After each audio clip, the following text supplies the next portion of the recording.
Bonjour, nous sommes le dimanche 12 juillet 2026 et le sujet est l'américain IBM, International Business Machine, passe sous la barre du nanomètre. Une avancée surtout architecturale, pas un node manufacturable. IBM affirme avoir développé une technologie de transistor permettant de descendre à une échelle de 0,7 nanomètres, 7 angstrom, présentée comme la première architecture sub-1 nanometer pour circuits intégrés. Techniquement, il faut être précis, il ne s'agit pas d'un process node manufacturé comme un 3 nanomètres ou 2 nanomètres chez TSMC, mais d'une architecture de recherche.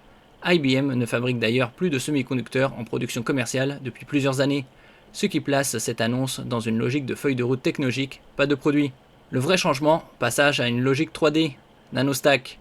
L'innovation centrale est la structure dite nanostack, qui empile les transistors verticalement plutôt que de continuer uniquement la réduction latérale. Ce point est critique. À ces échelles, la loi de Moore ne se maintient plus par simple miniaturisation lithographique. On bascule vers empilement 3D, optimisation des chemins de courant, réorganisation des couches fonctionnelles.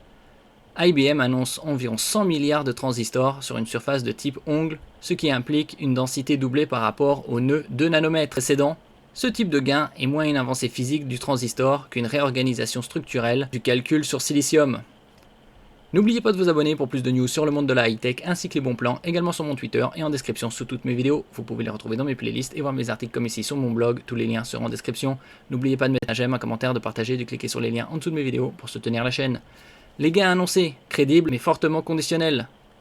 IBM évoque jusqu'à plus 50% de performance ou plus 70% d'efficacité énergétique. Ces chiffres doivent être interprétés avec prudence, ils reposent généralement sur des hypothèses de charge optimisées et de comparaison avec des générations antérieures dans des conditions spécifiques.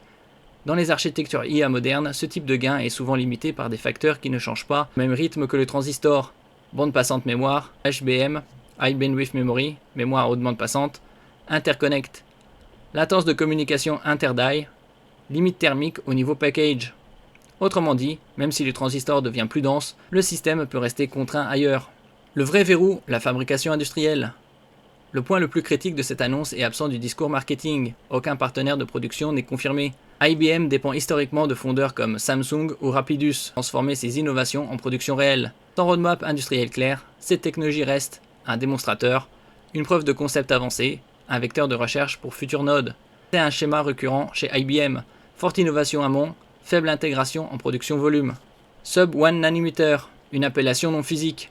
Comme pour les nodes 3 nanomètres ou 2 nanomètres, le terme 0,7 nanomètres ne correspond pas à une dimension réelle critique du transistor. Gris, pitch, ainsi de suite. Les standards industriels modernes sont déjà dissociés de la mesure physique directe. On parle ici d'un label d'intégration et de densité, pas d'une longueur gravée dans le silicium. Ce point est important car il montre que la nomenclature des nodes est devenue marketing, la vraie métrique, la densité fonctionnelle et la consommation par opération. Lecture industrielle, continuité de Moore ou changement de paradigme. IBM présente cette avancée comme une continuité de la loi de Moore, mais la réalité technique est plus nuancée.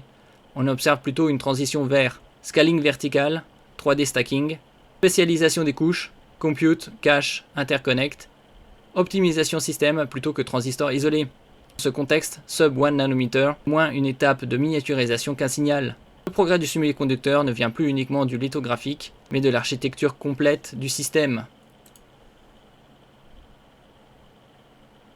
Merci pour votre écoute et à la prochaine.